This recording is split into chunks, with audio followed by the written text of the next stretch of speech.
tapat, matatag at maaasahan balitang tama at totoo lamang dito sa Pilipinas Network. Magandang araw sa ating mga kababayan sa Pilipinas at sa buong mundo.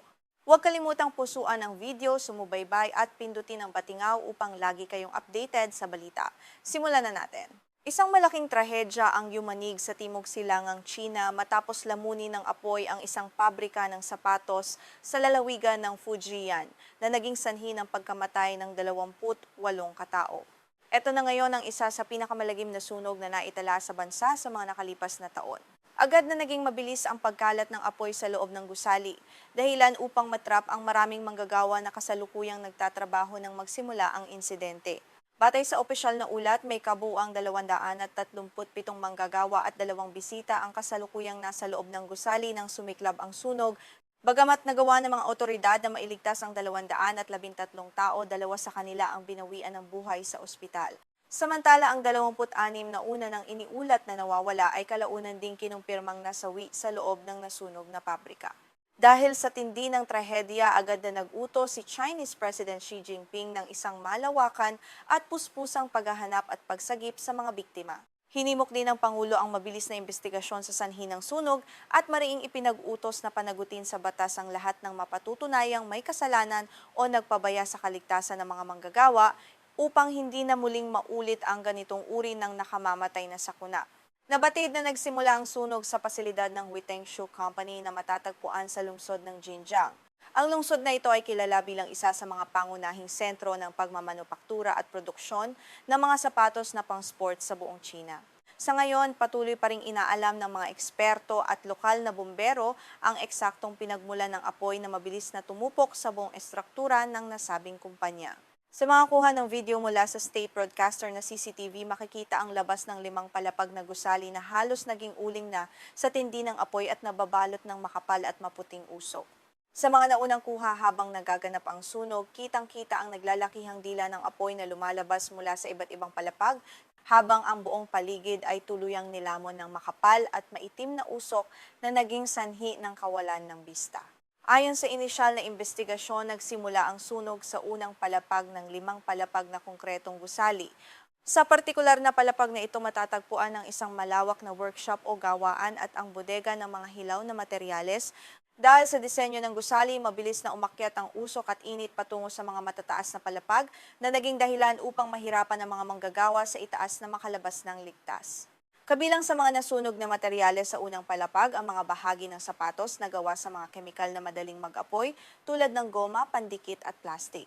Ang mga materyales na ito ay labis na flammable kaya naman mabilis na kumalat ang apoy sa buong pasilidad sa loob lamang ng ilang minuto. Ang usok na nagmula sa mga nasunog na kemikal ay lubhang nakalalason at naging mabilis na mitya ng buhay ng mga biktima. Ayon sa isang opisyal ng lokal na bumbero, lalo pang naging mahirap ang operasyon dahil sa mga tambak ng materyales para sa swelas ng sapatos na nakaharang sa mga hagdanan ng gusali. Ang mga nakatambak na gamit na ito ay hindi lamang humarang sa daanan ng mga bumbero upang maapula ang apoy, kundi naging malayanding hadlang para sa mga manggagawa na nagtangkang tumakas pababa mula sa naglalagablab na mga palapag. Sa kabila ng mga naging balakid, agad na nagpadala ang kaukulan ng 183 bumbero at 35 sasakyan upang sugpuin ang sunog sa pabrika. Matapos ang halos 4 na oras ng walang humpay na pakikipagbuno sa naglalakihang apoy, sa wakas ay matagumpay na naapula ng mga bumbero ang mga bukas na dila ng apoy, bagamat patuloy pa rin ang pagbabantay sa mga natitirang baga sa loob. Iniulat naman ng Xinhua News Agency na kalaunan ay umabot sa mahigit 500 tauhan ang nakiisa sa operasyon para sa paghahanap at pagsagip sa mga biktima. Ang malaking bilang na ito ng mga tagasagip ay nagpapakita ng seryosong tugon ng pamahalaan sa trahedya. Sinuyod ng mga rescue team ang bawat sulok ng natupok na gusali upang tiyakin na wala nang maiiwang biktima sa ilalim ng mga gumuhong bahagi ng sementong pader. Upang matiyak ang hustisya, agad na kumilos ang mga autoridad at dinala sa kustodiya ng pulisya ang may-ari ng pabrika pati na rin ang iba pang mga opisyal na namamahala rito. Bukod dyan, ipinag-utos din ang agarang pag-freeze o pagharang sa lahat ng bank accounts ng kumpanya upang matiyak na magkakaroon ng sapat na pondo para sa kompensasyon ng mga biktima at pamilyang naulila habang gumugulong ang buong investigasyon. Ang trahedyang ito ay muling nagdulot ng matinding pagkabahala sa lokal na komunidad at sa buong industriya ng pagmamanupaktura sa Xinjiang. Bilang isang kilalang hub ng produksyon ng sapatos, marami ang natatakot na ang insidenteng ito ay magbunga ng mas mahigpit na regulasyon na maaaring makaapekto sa kabuhayan ng libu-libong manggagawa. Bagamat kinikilala ng lahat na kaligtasan pa rin ang dapat na maging pangunahing prioridad. Sa pangkalahatan, ang kaligtasan sa mga lugar ng paggawa ay nananatiling isang malaking suliranin sa China sa loob ng maraming taon. Sa kabila ng mga babala at bagong batas na ipinatutupad ng pambansang pamahalaan, marami pa rito ang mga pabrika na hindi sumusunod sa mga pangunahing pamantayan sa kaligtasan laban sa sunog, na madalas na nagreresulta sa mga maiiwasan sanang sakuna at pagkawala ng mahalagang buhay. Kung babalikan ng mga nakalipas na buwan, hindi ito ang kauna-unahang pagkakataon na nagkaroon ng malagim na aksidente sa bansa. Noong Mayo ng nakaraang taon, isang malakas na pagsabog ang naganap sa isang pabrika ng paputok sa lungsod ng Changsha sa gitnang bahagi ng Hunan. Ang nasabing pagsabog ay nagdulot ng pagkamatay ng hindi bababa sa 37 katao at nag-iwan ng malawak na pinsala sa buong komunidad. Bukod pa rito, noong taong 2024, isang malaking sunog din ang naganap sa isang refrigeration facility na kasalukuyan pa lamang itinayo sa lungsod ng Xinyu sa lalawigan ng Jiangxi. 39 na katao ang nasawi sa insidenteng iyon matapos silang matrap sa makapal na usok na nagmula sa mga materyales sa konstruksyon na muling naglantad sa mga kakulangan sa kaligtasan sa mga construction site.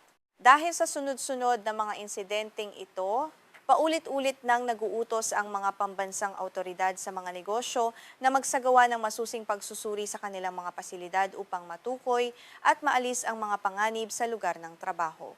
Gayunpaman, tila marami pa ring kumpanya ang nagpapabaya at mas pinipili ang mabilis na kita kaysa sa pagtiyak na ligtas ang kapaligiran para sa mga masisipag na manggagawa.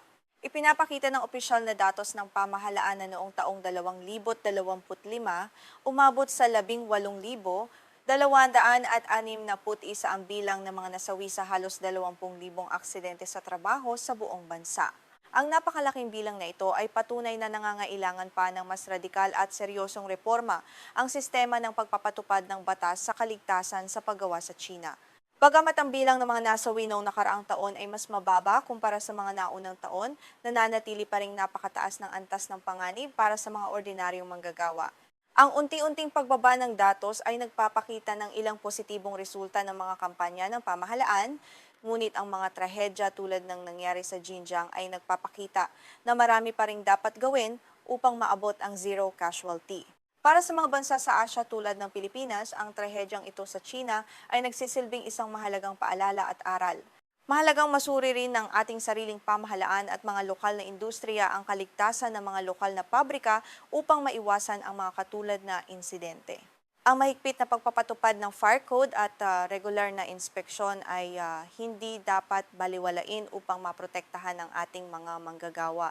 Sa pagtatapos ng ulat na ito, patuloy nating babantayan ang magiging resulta ng investigasyon sa Xinjiang at ang mga hakbang na gagawin ng pamahalaang Sino upang panagutin ang mga may-ari ng Huiteng Shoe Company.